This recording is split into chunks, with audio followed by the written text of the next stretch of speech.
All right, everybody, shalom and welcome to Yishai and Malkah. Malkah and Yishai. That's right, shalom. And it's the end of the secular year and beginning of the secular new year.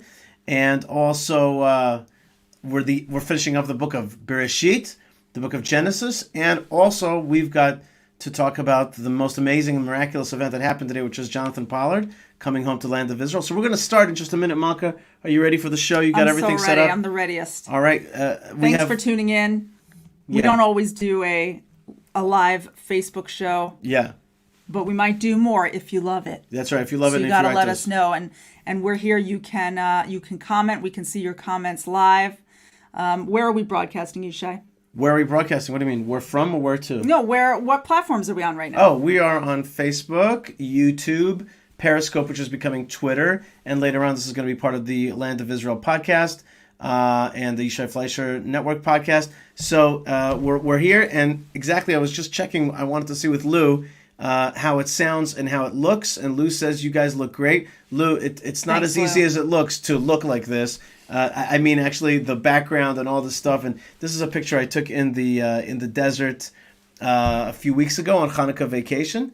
So Malkah, thank you very much for joining me. I think we're just about to start. It's about a minute and a half in, which means everybody's in. Let's just say hi to the people who are here, which is well, I can't help but just put this up. Shalom Revelator. Shalom Revelator says shalom, good-looking couple.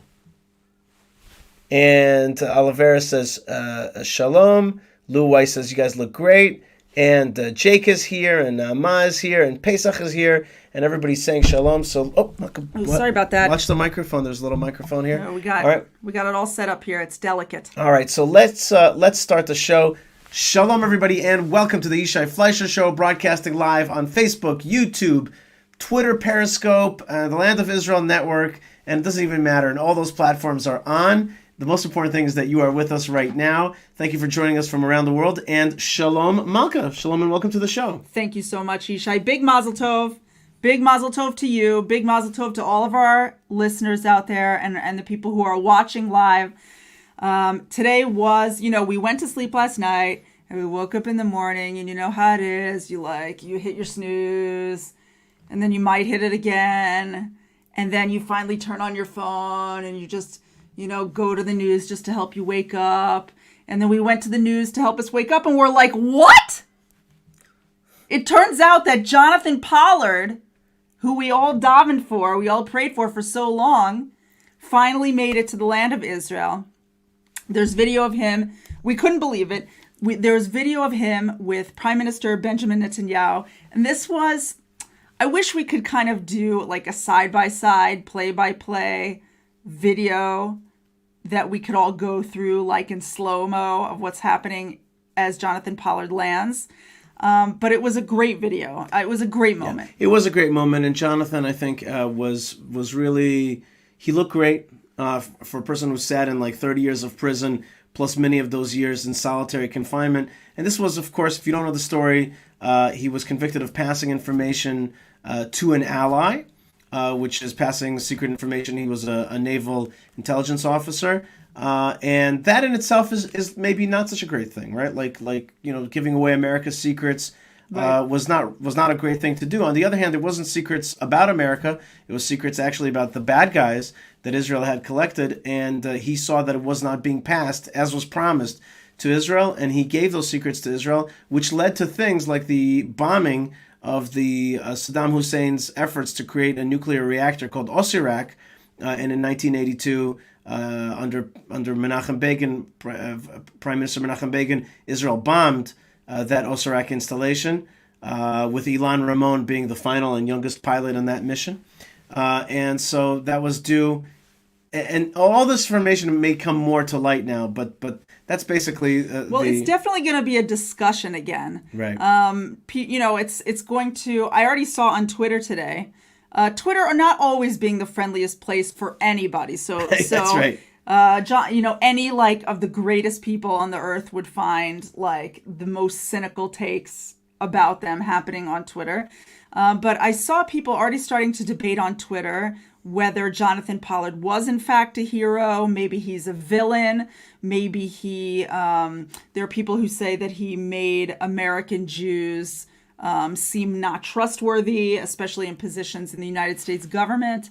And there was a big debate already happening about Jonathan Pollard. But in my book, he is a big hero. And in many people's books. Right, and in many people's and including, books. And he's a hero also, by the way, for holding out and surviving. Right, that's and incredible. keeping his faith. Right. And love of Israel. Right. Even though Israel maybe disappointed him and didn't protect him at certain points. And so many good people. And right here, Paul Pesach Gray writes, here you spoke so much about him when you and I were on Arutz Sheva, Israel National Radio, for so many years. And it's funny because, Yishai, you have this old tefillin box. You keep your tefillin in an old plastic box, nicely inside. What color is it? It's pink. Right. Wait. Just so you know, what is an ice cream box? You might be outside of the land of Israel. In Israel, they come in these plastic Tupperware things. Right, and they used to come in these nice little pink plastic boxes, and you turned one into a case for your tefillin, which you put inside the velvet, or you put your velvet thingies inside the box, and then you put the box with the Tupperware, you close it up so that it stays nice and neat and doesn't get bumped and all that.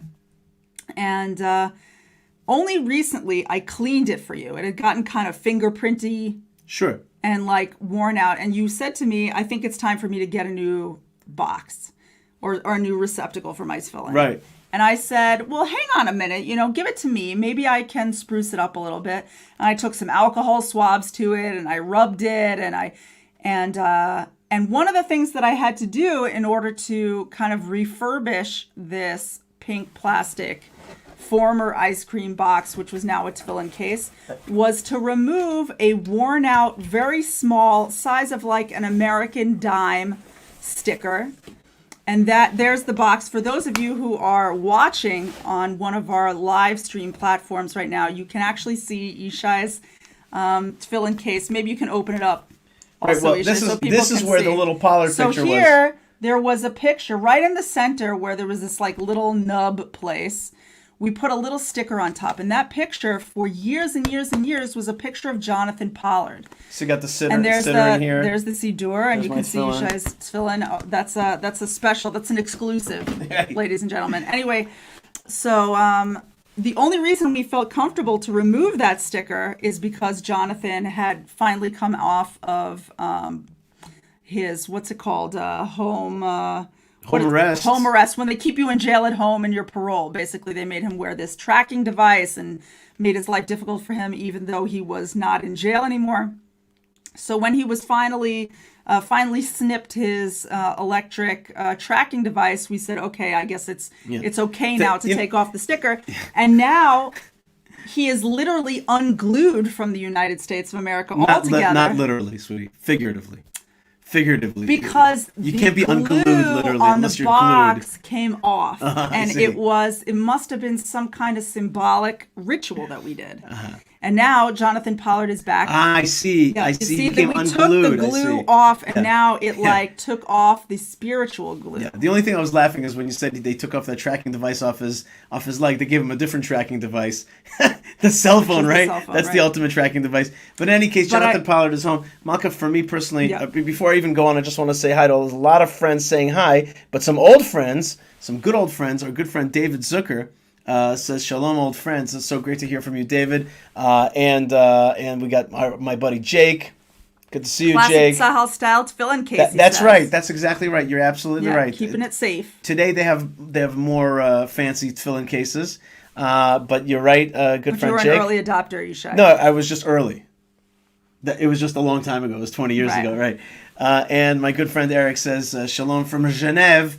Okay, Yishai Malkah, thank you, Eric. God bless you. And shalom to everybody out there around the world who's saying hello. Thank you very much. And Moshe says, indeed, Pollard is a hero. So I want to tell you two things about Pollard. I get two stories. One story is, and you could look this up, I wrote an article a few years ago, it was 2012. Jonathan Pollard was in prison. And I came up with this idea that I should write an article that's titled, Jonathan Pollard is Dead. And then the first paragraph was, Jonathan Pollard passed away in Butler Prison, North Carolina, on such and such days from liver failure, blah, blah, blah, blah, blah. And the next paragraph was how did you feel reading that paragraph? Well, that's what could happen to our generation if we allow Jonathan Pollard to die. Now, right. I got it was 2012. I think it was before cell phones, or I don't know what. No, it was with cell phones, right? In any case, I got a raging phone call from Esther Pollard. Jonathan's wife, who's like, what the heck did you just write? And she was flipping out on me. And she's like, I'm like, it was a pro Jonathan article. And she's like, yeah, but I got in my Google, or I think it was Yahoo at the time, Yahoo News told her that Jonathan Pollard had died. She almost had a heart attack from it. But then as she's yelling at me, I'm like, Esther, did you read this article fully yet? She's like, no, and she's raging on me. I'm like, Esther, hang up the line, call me back in 10 minutes, okay? And if you're still angry, I'll do everything to make it right. And she called me back in 10 minutes, and she was like, all right, okay. she let it slide because she understood that I was trying to evoke the feeling of what would have been. You were trying to trigger people, like you triggered her. Trigger, that's right. And we weren't using that term back in those days. No, we didn't know the term trigger. Now we use it liberally. We had the liberally? Anyway, trigger back then meant something else. In any case, Esther got upset, and so did a lot of other people, but thankfully that scenario did not come to be. In fact, today it was a relief for me inside where I saw Jonathan Pollard coming off the plane. He looked great, and he actually looked great. He looked great. I really wanted to talk about the video. Yeah. Because I think those of us who've been following the Pollard story and those of us who have advocated for Jonathan Pollard's release have also imagined the day when it finally happens, right? When he actually makes it to the land of Israel and what that will look like. Mm-hmm. In my mind, it was something like, in my mind's eye, it was like an aerial shot of above and this like little Jonathan Pollard and these like huge throngs of like 1 million Israelis surrounding him and like singing Am Yisrael Chai and Havenu Shalom Aleichem and all the like great stuff. Am Yisrael Lo Mefached. I don't know, all the great tunes of Jewish strength and Jewish togetherness. And the video that we saw of Jonathan Pollard was like so not that. It was basically, you see Prime Minister Netanyahu in like a nice wool, what are those kind of coats called? Those long coats, the nice suit coat. Yeah. The prime ministerial looking Shabbos coat. Yeah, his Shabbos. He's wearing a Shabbos coat. And you see him, he's almost like breathing on his hands, like it's cold out here. It's just him. You like barely see a bodyguard. There's like one bodyguard or something like that. And Pollard comes off the plane. There's no like. Well, but this was the best part. There's no like little girl with flowers. There's no like Israeli flags flapping in the back and like 3,000 journalists. And it's just like Jonathan and Bibi. Right. And Esther. No, but there was one more player, and that was Jonathan comes down off the plane, and he's about to shake hands, do the thing. Netanyahu's about to give him the high five. And he goes... He gives him a finger. He gives him the finger, which is like... The 1 second finger. And before he does anything, he goes down and he gives a kiss to the ground of the land of Israel. There's nothing like the taste of tarmac. Yeah, it's the sweetest. The taste of tarmac. It's like honey. It's like the taste of. It's like milk and honey. That's right. It's like milk and honey, but tarmac. Okay, right, and but yeah, a little mineralier. But Yishai, we were standing here. And then he got up, and then Prime Minister Netanyahu made a blessing. He made a blessing on the releasing of prisoners, and you and I, Yishai, were standing here in this studio. Excuse me, and we were both like crying as we were watching this video. I had something in my eye. Yes, I had tears in my eye. Yeah. I'll just say it openly. Yeah. And it was just such an incredible thing to see. And then I want to just say... Wait, and then what about this part when Netanyahu was like this? He's like, oh yeah, here you go. This is actually a Tikkun Kaleli that I'm using as an example. As an example. Here, I'll do it on the backwards. He just goes, here you go. And he's like, here, this is yours. This is your Teudat Zehut. I have it right here for you. Right. He like hands up with so lack of like pomp. Yeah, it was just like, here, dude. And it was just like, here's your Teudat Zehut. You're gonna need this. You're gonna need this. Also, I don't know if you know, you're in Kupat Cholim Klalit. We signed you up for Klalit. I hope that's okay. Yeah. Well, he didn't say that part. I've got my bank account of Polim. I heard Mizrahi Tzvachot is okay. Yeah. I don't know. Anyway, Talk to me about it. Yeah, it was like I got Shoko in the back of my car. Like hot shoko. Do you want shoko? Do you like shoko? That's lama farekta beten. Anyway, I on the one hand, I was sad because I thought that Pollard deserved hold on. all the epicness. This is Naama writes, my grandparents kissed the ground when they got off the plane the one time in their lives when they visited in 1984. That's very nice. And we used to kiss the ground all the time, but now they changed the airport structure. Because kissing tarmac is one thing, but kissing jet sleeve, what's that called, jetway? Not the same, Well, because you also don't touch the ground. That's what I now mean. You come into Terminal 3, and then you go straight into the thingy, the regular airport thingy. And then until you get to the ground, you're like in the parking lot, basically, to where you get your car, and it's sort of lost its you lost steam by that time. But I want to just read what Pollard said when he arrived in Israel. And it was such a beautiful and it reminded me a little bit, Yishai, of these coronavirus weddings. It used to be back a long time ago. The people used to have weddings and invite over 100, over 200, sometimes even over 300 people to their weddings. And there would be big events called weddings. And people used to all be there. But now people are getting married in their parents' backyard, in the parks, in the gardens, and those weddings in the walkways above the kotel. Right. My sister and her husband Daniel, who officiated a wedding right now with a kind of overlook, which is just like a it's like a park, a little mini tiny park. Like that overlook. It's an overlook to the kotel, and That's it's a nice little stopping point when you want to take your selfie in front of the kotel. And this couple actually moved up their wedding a few days because there was the coronavirus lockdown. Let's get to it though. But yeah, the point is that now you have these simple, much simpler weddings, which are actually extremely lovely and poignant. That's right.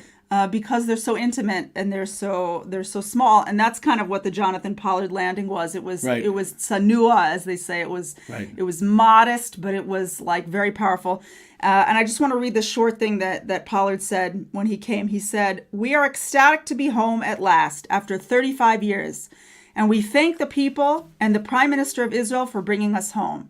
No one could be prouder of this country or this leader than we are. And we hope to become productive citizens as soon and as quickly as possible and to get on with our lives here. This is a wonderful country. It has a tremendous future. It is the future of the Jewish people, and we're not going anywhere." Touche, Jonathan Pollard. And he said that after a big long flight. You know what though? He said it in such a natural. Yeah, it was. Yeah, no paper. He didn't read anything. Yeah, but it was also I'm home. Ugh. There was something beautiful about it. Now, I want to nice. I just want to take it one last tack on this issue of Jonathan Pollard. One more turn, and that is that when I used to live in the United States, let's say about 20 years ago, I had a lot of things that were bothering me about the United States. Jonathan Pollard was a big one, that he was in prison. The non-recognition of Jerusalem as the capital of Israel was another one.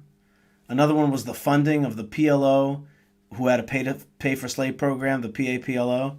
Another one was the fact that the UN sits in New York and is mostly funded by the United States, and therefore this tool for modern day anti-Semitism was supported by the United States. And there were other things, including the recurring demand for a two-state solution and to get rid of Jewish communities in Judea and Samaria, and other things, including campus anti-Semitism that bothered me. All these things together just were things that I said to myself, yeah, I know America's pro-Israel, but, and bothered me. And I just want to say that this administration, this Trump administration, has done so much to one by one fix those things as much as possible. Jerusalem recognized, PLO defunded, Pollard is home, Iran nuclear deal is reversed, at least for the meantime, et cetera, and you guys all know the lists. But I just want to say, wow, wowie zowie, and the wowie here And the zowie within the wowie is that there's a characteristic of a midah of emet. Truth. These other things were lies. It was a lie to not recognize Jerusalem as the capital of Israel. It was a lie to talk about liberal values, but to support the PLO that murders Jews and pays for it. These things were lies. And to not call out UN anti-Semitism is a lie. By the way, parenthetically, I personally don't believe that Israel should be in the organization called the United Nations. And that is because, and I'm speaking about this almost dispassionately and mathematically, which is, why would you want to be inside an organization that is mathematically proven to be an anti-Semitic organization?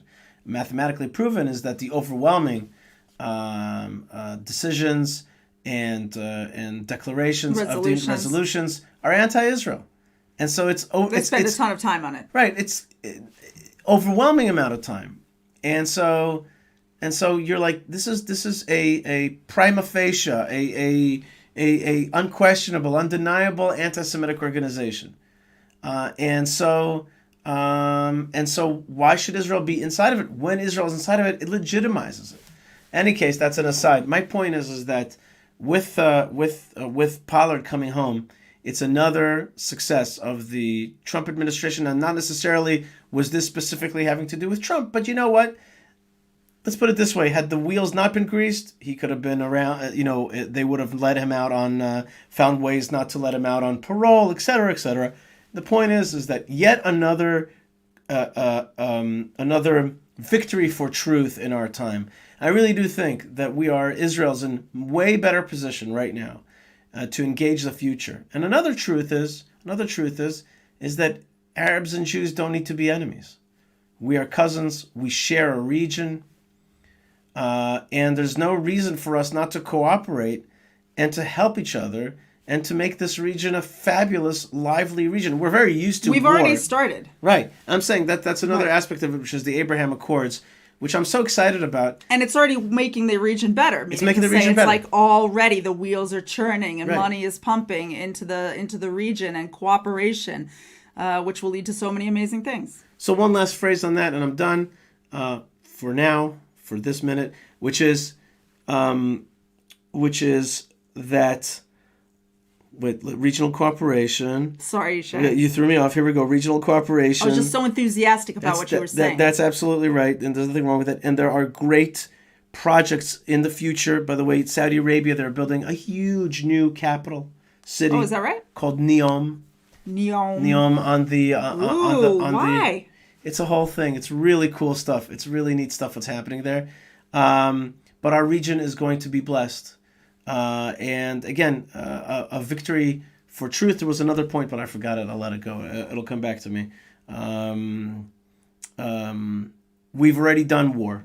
We've done war for the last 100 years. Now we're going to do awesomeness and prosperity for this region. And the bad guys, they're just going to have to, find something else. Yeah, finding something else to do. Flip some burgers or something like that. Or there's lots of other good stuff. It can be more more excellent than that. Malkah, there is a news story right now which I think is very interesting, and that is that you're going to laugh at this a little bit. Okay. But where is that story? There's the article that I was telling you about Jonathan Pollard, Don't Let Pollard Die. The other story that I wanted to tell you about was that the Colosseum is going to be restored. It's a renovation project right now in the Colosseum in Rome that will restore and preserve the Colosseum's technology, but will also actually restore the Colosseum's technology. Yeah, in the end, they actually want the arena to be used for high culture, concerts, and theater. And the occasional. There are no plans for fighting. There are no plans for fighting to the death. But they want to make. That's not authentic. They want to make the Colosseum great again. And I get that a lot, but that'll be a funny hat. Right. But you see, the thing is that people don't know, Malkah, is that the Colosseum was built with the money that was taken from the temple, pillaged from the destroyed Second Temple. And I say, if the Colosseum is getting another run, and this time going to be a kinder, gentler Colosseum, yes, it's cool. I am looking forward to So making the temple great again. That's right, to a temple 3.0, working and being active again, and being a place for high culture, not concerts and theater, but of service of God in Yerushalayim, and being a light unto the nations and a house of prayer for all nations. So I'm excited about that. I saw that Coliseum story. I'm like, good for you, Coliseum. Maybe that's a sign. You're back, that right? Old stuff is becoming cool again. Yeah, right. You're coming back. We're coming back as well, Coliseum. That's awesome. Well, there's more good news out there. I just want to say hi to my mom who's watching right now. Yes. Hi, Mom. God bless you. Safta, we love you so much. Well, Safta, along with so many other people, are in line to get the coronavirus vaccine. And so far, 650,000 Israelis have been vaccinated. There's like wait. 650,000 Israelis in what? In like 2-3 days? Yeah, it's basically the whole world is like, okay, let's get and Israel's like, let's get vaccinated and everybody get in line and we're opening up 2 months worth of thing and everybody make sure that you get it. And they like imported like here in our town. There's like doses. a drive-in now. There's like a drive-in. I don't think that's a drive-in for getting the vaccine. I think that it is a coronavirus testing drive-in. Whatever. Tested. Close. Tested. Very, plug very it. close. Yeah. No, actually, here where we live, they are not going to be. Like at least in the near future, they don't plan on giving the vaccine here in town. What are you talking about? This town is the leader of vaccine giving. I don't think they're giving the vaccine. Oh yeah, sure. Well, then I must not be up on what's down. I've been watching the mayor's tweeting.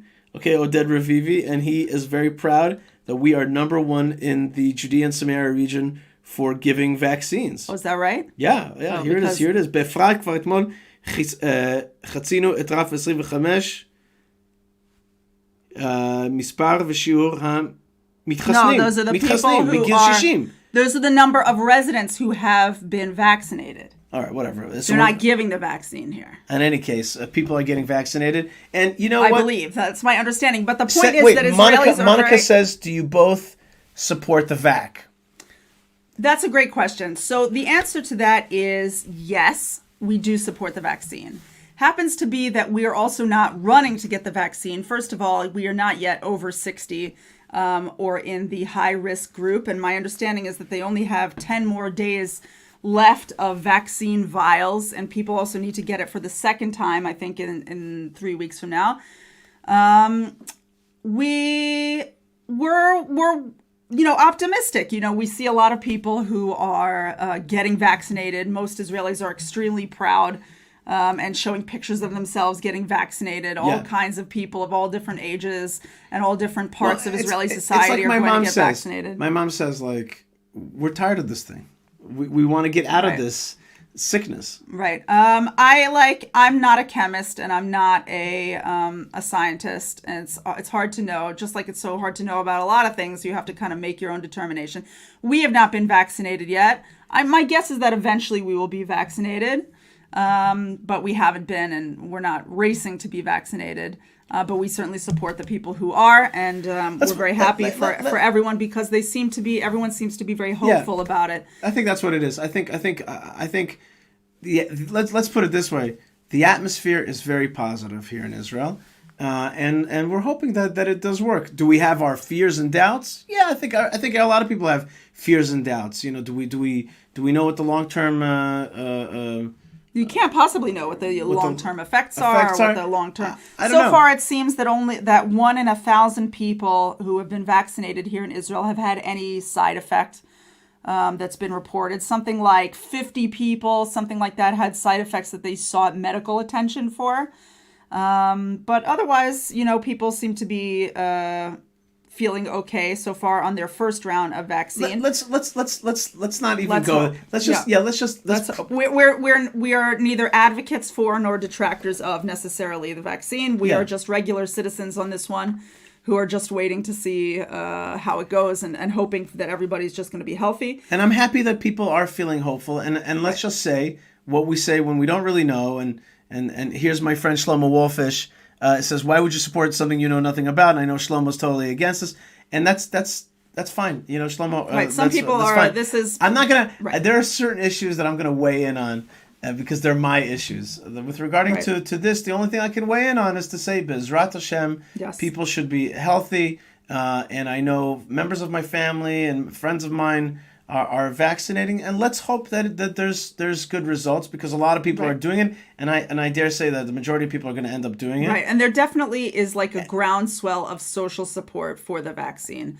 I thought that there was going to be much more hesitancy overall towards taking the vaccine, and it doesn't. I'm sure I know for a fact that privately there are many people who also are not necessarily like. And we have some friends, including Shlomo, but including my good friend Alex, who is like totally There's some people against who are like, I will never get this vaccine. And my friend Aaron, right now watching on YouTube with a cute picture of a pig, little pig. Aaron, God bless you, Aaron Amihud. Aaron's got a great sense of humor. He always has. He says, I took the vaccine today. Right, good. You should only be healthy, Aaron, and everybody else. I think the right nomenclature is, though, did you take a vaccine? Yes. Did you receive a vaccine? Well, you could say I took the vaccine. I was vaccinated. I think anyway, you could say that. You should only be You healthy. should just be healthy. And that's the most important thing. There is one question that I have about the vaccine that comes actually from a totally different article that I read, which is that Israel appears to be mulling bringing back tourists starting in April. Is that Pesach? Pesach time, basically, when is like really kicks off the season of tourists in the spring. And the health ministry on Tuesday says that they're starting to outline what it will look like when tourists come back. But the thing is, I would think that after like the whole country pretty much, or so much of the country is going to be vaccinated, the story would pretty much end there. We're bringing in tourists starting in April. But that is not what it looks like. Basically, there's going to be a huge bureaucracy, not red tape, I guess a bureaucracy around coming as a tourist starting in April.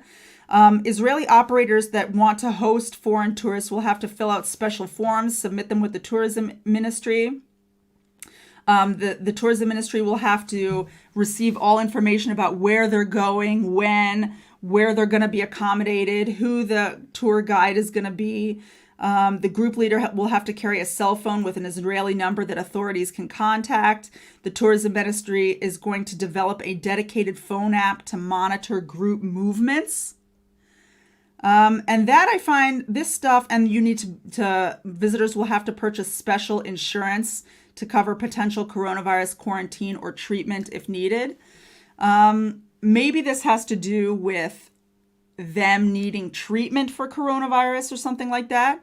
But if so many Israelis are going to be vaccinated, then why this like very strong need to track the every movement of every person who comes in? I think we're still very much in process of figuring it out, Malkah, and I think that they just don't know what it's all going to look like. Folks, this is the pandemic of our time. Right. And I've got so many friends. You could call a friend and they're like, dude, it's a plandemic, dude. The whole thing is Great laid Reset. out, and they have it all figured out. And this thing is going to. My good friend laid out to me how this thing is going to lead to a great economic collapse in the United States, and that's going to lead to global market fluctuations. And then the World Economic Forum is going to swoop in and say, we could fix it for you, but you have to accept this, the Great Reset, and all that. By the way, I'm not saying that is bunk. I'm saying I don't know This exactly. is what's out there. I am keeping there's things that I know. I know that Jews have right to live in Judea. I know that we have a proud... Oh, I remember the thing that I wanted to say. It finally came back to me. It finally came back to me. I wanted to say before, and this the ties Zowie in. within the Wowie. Yeah, but if you keep interrupting me, Malkah, that's gonna be the end of it. I'm gonna forget it. No, just joking. I'm gonna remember it this time. Wait, hold on one second. No. Wait. No! I got it. I wanted to say that in terms of political philosophy, I just wanted to lay out for people something. People are sometimes a little bit surprised that a nationalist, an Israeli nationalist, a Jewish Israeli nationalist, or a nationalist that's for a Jewish state in the land of Israel would be so supportive of the Abraham Accords. And the answer is actually that for people like myself, strong Arab states in cooperation with Israel is exactly what we're talking about the whole time. See, we're not xenophobic or racist or anything like that. We just believe in an ethnic national Jewish state, a strong ethnic national state for the Jewish people with national self-determination on this land. in cooperation with strong ethnic national Arab states around us. That is the vision for the Middle East. We want to be in cooperation with the strong Arab states. And when there are strong, proud Arab states around us that appreciate Israel for what it is and don't have intentions of trying to take away our land or shrink our land and all that, and want to cooperate, that's great. That's totally great. It's not that we, hate Arabs racially or anything like that. God forbid. Nothing of the sort. Nothing even approaching that. The opposite. But taking away our land, shrinking the Jewish character of the state of Israel, trying to use its democracy against itself, etc. These are things that we are concerned about, that we warn about, that we're fighting against. And so that's why a nationalist is very excited about the international Abraham Accords for a Semitic Arab Jewish region and other minorities as well. There are many other minorities. I think in a few weeks, I'm debating or really having a discussion with a pro-Palestinian Armenian descent Arab living in the Jewish quarter in Jerusalem. So there's other minorities, many other minorities in our region, but we're really part of this alliance. That's what I want to say about that. Nice, so, you did it, nailed it. Yeah, thank God. Okay, whew. Let's just take a look at what is being talked about out there. Some of the comments here, and we want to thank you if you're listening on Facebook, on Twitter, on YouTube. See, look, now we're getting in trouble with taking the middle ground. Taking a neutral stance or standing in the middle only emboldens the conspiracy theories around coronavirus, which can and will cost people's lives. Levi says that. Hey, Levi, dude, it's like. You gotta know your issues and hold your ground. With regarding to this, I'm going to lean more with the majority, especially about when it comes to the vaccine, which people that I trust very much have said to me, they believe this is good, that they're doing it. I'm going to lean on that. But on issues of, there are some weird things going on here, man. Levi, there are some weird things going on here. Where this virus came from and how. The world has been shut down from it. There are some questions, and I can't help myself. There are sometimes questions. By the way, I have questions about things like the Rabin murder, okay, which is right now a hot topic again, because a friend of mine, famous lawyer Yoram Sheftel, is trying to take up the case of Yigal Amir. Oh wow, he's appealing? He's not appealing the murder charge. He's appealing the conditions by which he's being kept, which he says are way worse than Eichmann's condition when he was held here in Jerusalem. So my point to you is that, yes, there are some questions out there, and sometimes... You're right that it's so important not to fall into conspiracy theories and to go wild and to lose control. Right. Definitely, without a question. On the other hand, I guess that also, for me, I won't speak for you, but for me, I balk at a society which seems like increasingly against the idea that you would ask a question or have an alternative thought, even if your thought is wrong.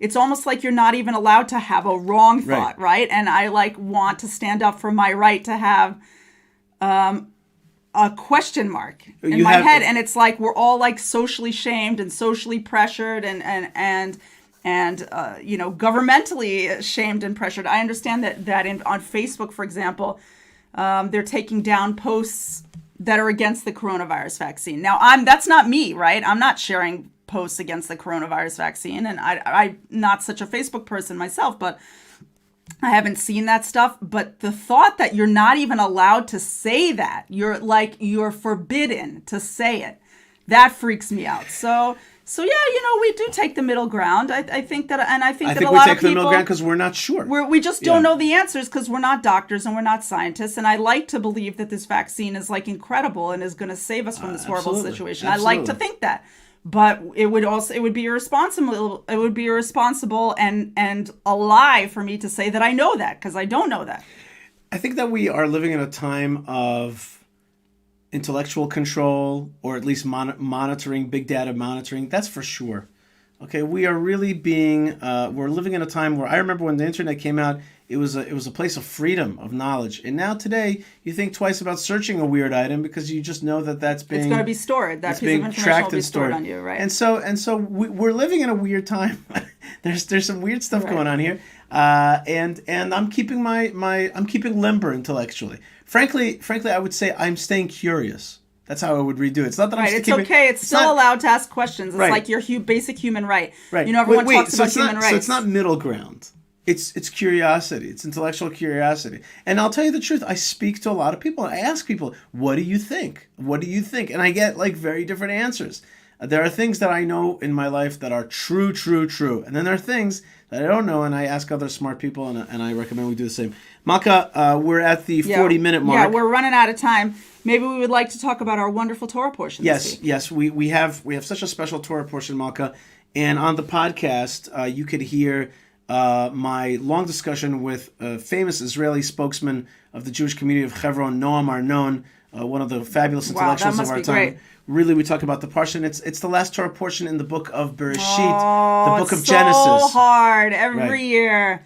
I do not like saying goodbye to the book of Bereshit. That's right. The book of Genesis is so ending. much good stuff happens And there. it's ending with a very powerful kind of conglomeration of the whole forefathers and mothers thing. In fact, right at the very end, I kind of found this today, right at the very end of the book of Bereshit, Joseph mentions Abraham, Isaac, and Jacob, the forefathers. That's going to be a refrain that you're going to hear a lot in the next book, immediately in the book of Shemot, Abraham, Isaac, and Jacob, Abraham, Isaac, and Jacob. And so we have there the commandment that Jacob makes, well, just 1 second, I'll take a break. And Levi, who questioned before about the middle ground, he says, I do understand the point you're both making. Thank you for your candor in this matter. God bless you. Thank you for bringing up an interesting question. Absolutely. And one that we, as you could see, are struggling with. In any case, the Torah portion is Vayechi. Jacob is going to make his son Joseph swear to him, take me out of the land of Egypt and bury me in the land of Israel with my fathers. That's an oath that Joseph is going to take. Then Jacob is going to do the blessings for the rest of the brothers, all of the brothers, the 12 sons of Jacob, and really the 12 tribes. And then finally he's going to pass away and be taken to Hebron. And Joseph, on the other hand, is not going to be taken to Hebron when he passes away. He says, when it's time for the Jewish people to exit, to do the great Just Exodus. park me here in this parking spot. Right, I'm right here with ya, which is a different type of, how do we say in English? Bchina, different aspect. There's the tzaddik, the righteous person who leaves and goes to the land of Israel, and then there's one that stays with you, and he's the light of the exile, but then he says, take me with you. Who's coming with me? Who's coming with me, right? I am coming with you. With you. Yes. Okay. There you go. So that's a very beautiful thing. Now, folks, we really are, I hope that you're enjoying this live show, and I'd love to hear from you. So write me an email, yishai@yishaifleischer.com or yishai@thelandofisrael.com. I want to wish everybody out there a Shana Tova Umetuka, a happy and sweet new year. Yes. And you may say to me, Yishai, why would you... It's not our new year. Right, this is the new year of Julius Caesar. Why are you so excited about wishing everybody a new year?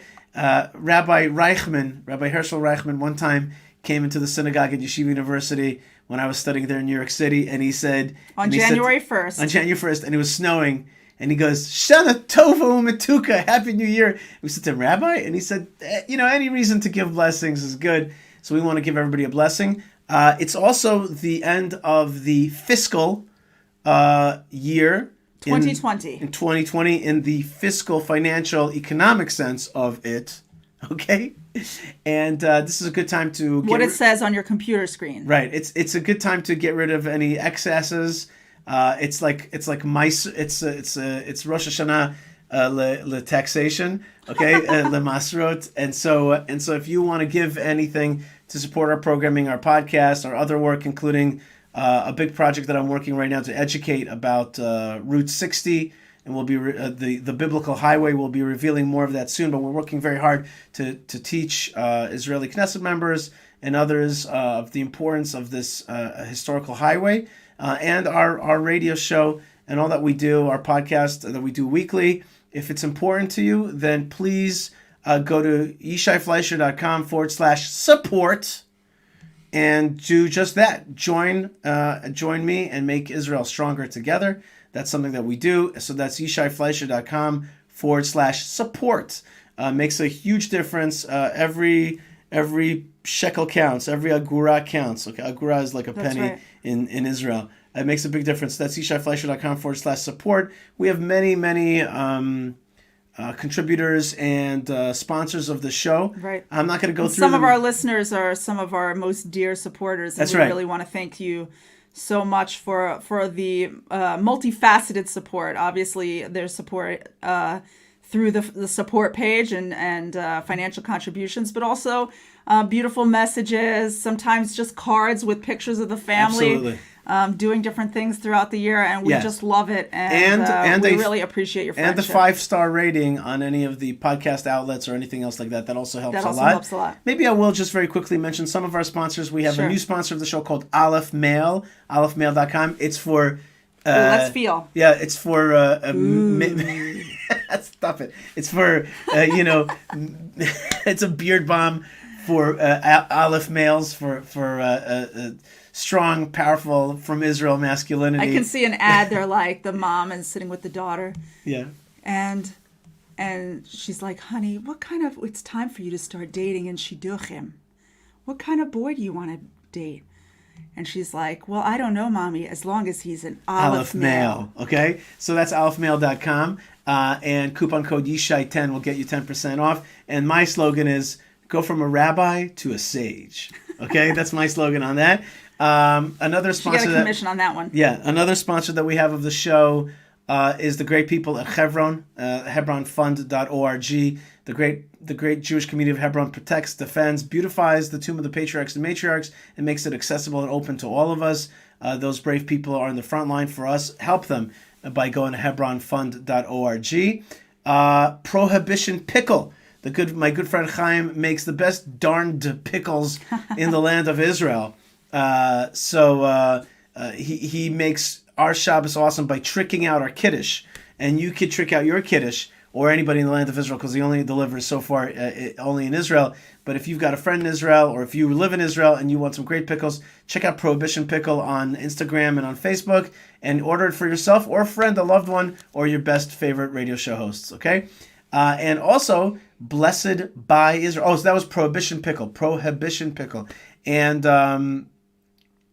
Lou Weiss makes it a little bit more Sephardi. He says, from a rabbi to a chacham. Nice. That's right. Aleph Mail. I like that. Absolutely. I like that. To a chacham. That's right. I like that a lot, Lou. I like that a lot. And I'll be doing actually an event for Lou in just a little over a week, I think, for the Golden Age crowd in Modi'in. All right, Fun. We're gonna go through the 7 holy cities. Oh, beautiful. And Lou is a strong Jew in the land of Israel, and he just went from a rabbi to a chacham. Okay. Yeah, nice. And also, Blessed by Israel, blessedbyisrael.com. What do you do with Blessed by Israel? You buy stuff and you get blessed through Israel, ships all over the world. And you are a blessing to Israel And by you're a blessing to supporting Israel. businesses in Judea and Samaria. And then you're getting it back. You're paying it forward. Okay? That's right. And sideways. And sideways. And like a boomerang to yourself. And so that's Blessed by Israel. And if you Salves of Jerusalem. Wait, hold on. Didn't get to you. Sorry. Hold on. You can get, for example, like great food and olive oil and neat stuff from the land of Israel. And if you type in coupon code Yishai, you get 12, count them, 12 tribes, % off there. That's the coupon code Yishai. Lou says, so silly of me, says less than a week, January 6th. Sorry, It's Lou. coming right up. A lot of stuff is going on in life, so sorry about that. And I'll be totally prepared and psyched to speak with the Modine crowd. Be there on time. I will be there on time and prepared. And also, finally, Salves of Jerusalem. You can get your soul glow, okay? You can get your Mo glow, your Moses glow, when you put on Salves. Mo glow, I came up with that. You get your Mo glow, okay? You get a little Mo glow, okay? When you Salves of Jerusalem, everything is made in Israel, and it gets out to you. Also, coupon code Yishai, Salves of Jerusalem. We got you moisturized on the show. We got you moisturized, and remember what we say about Salves of Jerusalem. Mind the myrrh. Okay? Mind the myrrh, yeah. And now's the time. You got the dryness, you got the winter, you're inside, and the heat. That's right. You go out into the cold. Bad for the elbows. Today's show is dedicated to Jonathan Pollard. Jonathan, thank you for your incredible strength and commitment for what you did to protect Israel and also your staying alive and not letting us have a stain on our generation, but persevering all the way to come home. Thank you, Jonathan. Thank you, Esther, for supporting Jonathan all these years. You should just be healthy, Esther. She should have Esther, a refuah Esther shlema. needs a refuah shlema. She has cancer, and again, with great self-sacrifice. Absolutely. Leaving her doctors in America to Right. come here No so question. that Jonathan and herself could live Fulfill their fulfill dream. that dream. That's That's right. really amazing. They're And very strong people, really an inspiration. and the director general of the Jewish community of Hebron, Uri Karzan, Shelley, his wife, told me that Esther was a many times guest at their house. Oh. And we are looking forward, and we'll be releasing a video inviting Jonathan Pollard to Hebron soon. We are right now broadcasting from between Hebron and Jerusalem, these holy cities, and Bethlehem nearby. Such an honor and such a privilege and such a gift to be able to live here and to broadcast from here to the world. There's an incredible light that's coming from Israel.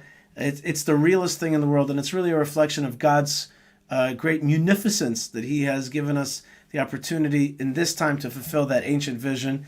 And it's really a land of blessings, and we send you our blessings from the land of blessings. That's right. All right, Malka. So Good Shabbat times. Shalom. Good news. On the podcast, if you're listening on podcast, we'll stay tuned right now because we're going to go next to Noam Arnon talking about the Torah portion. So that's on the podcast. That's the Yishai Fleischer Israel podcast. You can find it on any of your podcast systems and leave us a high rating there. And for you folks out here that we are so happy to host, including Naama, who says, "Voices from the path of the patriarchs. Bury me in Eretz HaKodesh. Yasher Koach." She's given us strength. Thank you very much, Naama. And Penny says, "Beautifully said, Yishai. We always have taken a cooperated mode with regarding to Arabs and Jews. Now, with the help of God, the Arab countries around us will also cooperate with us." Thank you very much, Penny. And as Monica says, she says, "Safety, mutual recognition, and peace." So thank you very much out there for being with us on the show. If you want more of Yishai Malkah on Facebook and on live stream like this, on video live stream, then you've got to push us to do it more. So you gotta Give send us tons of compliments. Yeah, a lot of Something about how good we yeah, look. That's right. We life is busy. How Okay, you need to see us, or your day's bad. There's nothing like us in your background, something like that. So if you do write us an email, write me yishai@flasher.com, yishai@thelandofisrael.com, hashtag more Malka. Okay, that's right. a hashtag more Malka. That would be great. So Laila Tov from the land of Israel, and blessings from the land of blessings, and shalom. Shalom.